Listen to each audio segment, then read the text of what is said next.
Hi, my name is Danielle Martin, and today I am talking about what the National Institute of Mental Health describes as a major preventable public health problem. This problem is suicide. I chose to talk about this topic because suicide is the third leading cause of death for people in my age group, which is 15 to 25 years old. A number of my peers know or know of someone who has suffered from suicide, and therefore I believe that the topic is very important to talk about. Nearly 1 million people make a suicide attempt every year, states the American Foundation for Suicide Prevention. There are many risk factors that can lead to suicide, which can vary with age, gender, and ethnic groups, says the National Institute of Mental Health. The general risk factors include depression or other mental disorders, such as schizophrenia. 90% of people who die by suicide have a diagnosable and treatable psychiatric disorder, which shows just how preventable suicide can be.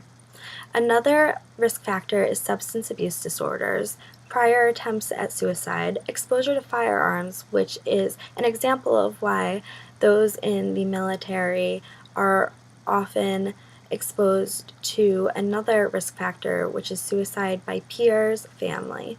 Even public figures, such as the death of Kurt Cobain in 1994. Incarceration, family history of mental disorders, family history of substance abuse, family history of suicide, and family violence, including physical violence and sexual abuse, are all other factors that can contribute to suicide attempts. Many people have these risk factors, however, are not suicidal, which should be remembered. A variable risk factor of suicide is gender. Almost 4 times as many males as females die by suicide. Men are more likely to attempt suicide by firearms, while women are more likely to use methods such as poison. Women attempt suicide 3 times as often as men. Age is another variable contributing to suicide. Like I said before, suicide is the third leading cause of death in the age group of 15 to 24 years old, states the Center for Disease Control and Prevention. This may be because teens go through major life changes.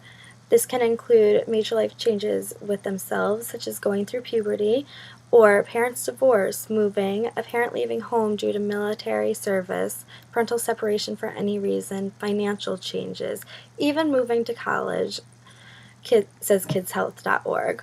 Bullying is another great cause of suicide among teens. Teen suicide is very preventable because oftentimes teens mention thoughts of suicide.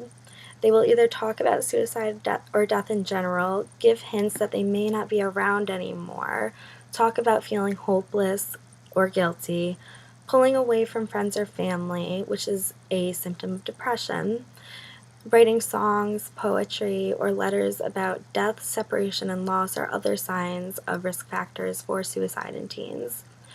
Starting to give away treasured items to close friends and family is another sign that a teen could obtain risk factors for suicide.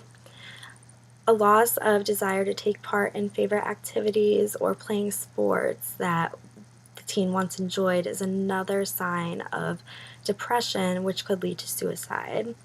Engaging in risk-taking behaviors, such as cutting oneself, is another lead to believing that a teen may be suffering from suicidal thoughts. Experiencing changes in eating or sleeping habits, or having trouble even concentrating or thinking clearly are all factors that could lead to suicide. Another age group other than young adolescents that suffers from suicide victims often is the elderly, mostly ages 85 and older. These people often feel hopeless or lost or as if they have nothing left to live for and therefore decide to take their own lives. Ethnicity is another variable that contributes to suicide. The highest ethnicity of those who commit suicide are American Indians and Alaska Natives, as well as non-Hispanic whites. The lowest percentage goes to Hispanics, non-Hispanic blacks, Asian, and Pacific Islanders. There are also non-fatal attempts at suicide. An estimated 11 non-fatal suicide attempts occur per every death of suicide. Most suicide attempts are expressions of extreme distress and needing help. They are not harmless bids for attention. Suicide attempts should be taken seriously. One of the things that makes suicide such a pressing issue is that it is 100% preventable. There are numerous different types of prevention for suicide. The treatments can include therapy, rehab for those also suffering from substance abuse, for example, those who suffer from alcoholism or drug abuse problems, and medication for those who suffer from mental disorders such as depression.